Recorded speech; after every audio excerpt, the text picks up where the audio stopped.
નમસ્કાર, હું ડૉક્ટર જયદીપ ગલાણી, રસરાજ આયુર્વેદિક હોસ્પિટલ હિંમતનગર છેલ્લા 13 વર્ષથી આયુર્વેદિક પ્રેક્ટિસ કરું છું. હવે મારા હૃદયના ક્રોનિક પેશન્ટનો અનુભવ સાંભળીએ. બોલો દાદા, આપનું નામ શું છે? મારું નામ દેવરામભાઈ. દેવરામભાઈ, ક્યાંના રહેવાસી? વડાગામ. વડાગામ. હા, એમના પુત્ર છે. હવે શું તકલીફ હતી દાદાને પહેલાં? દાદાને પહેલાં શરૂઆતથી જ થોડો કફનો પ્રોબ્લેમ રહેતો હતો.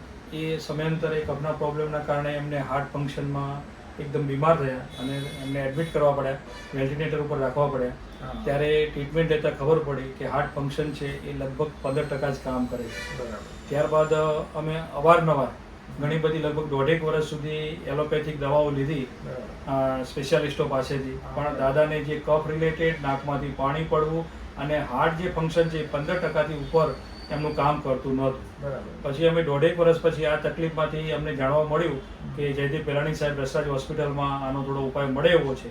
એટલે ત્યાં અમે મુલાકાત કરી અને એ મુલાકાત દરમિયાન અમે સાહેબે 1 જ મહિનાની અંદર જે કફનો પ્રોબ્લેમ હતો, નાકમાંથી પાણી પડવું, એમાં અમને ખૂબ સુધારો અને સફળતા મળી. ત્યારબાદ અમે 3 મહિના દવા લેતા અને પછી હાર્ટ ફંક્શનનો ટેસ્ટ કરાવતા એ રિપોર્ટ સીધો 35% જેવો પ્લસ થઈ ગયો હતો. ત્યારબાદ બીજી 3 મહિના દવા લેતા એ હાર્ટ ફંક્શન આજે 8 કે 9 મહિના પછી 45% સુધી કામ કરતું થયું છે. એવા રિપોર્ટો અમને કઢાવતા અમને જોવા મળ્યા. એટલે ખૂબ ફાયદો એનાથી થયો. આજે દાદા એની જાતે હરી ફરી શકે છે, નાકમાં પાણી પડતું નથી, એમને ચક્કર નથી આવતા અને પોતાનું કામ બધું જ પોતાની જાતે કરી શકે છે. અને કફ પણ બિલકુલ નોર્મલ થઈ ગયો છે. કેટલા ટાઈમથી આપણી દવાઓ બંધ છે?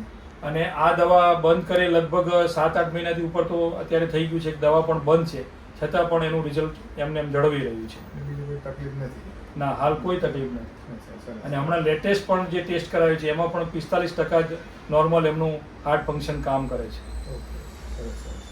તમને આ આયુર્વેદનો અનુભવ કેવો રહ્યો તમને? ખૂબ સારો રહ્યો. અને આના સિવાયના પણ કહું તો મેં બીજા પથરીને લગતા અન્ય બીજા 2-3 પેશન્ટો જે ગંભીર બીમારીઓવાળા છે એમનો પણ એમાં ખૂબ મોટો ફાયદો થયો છે.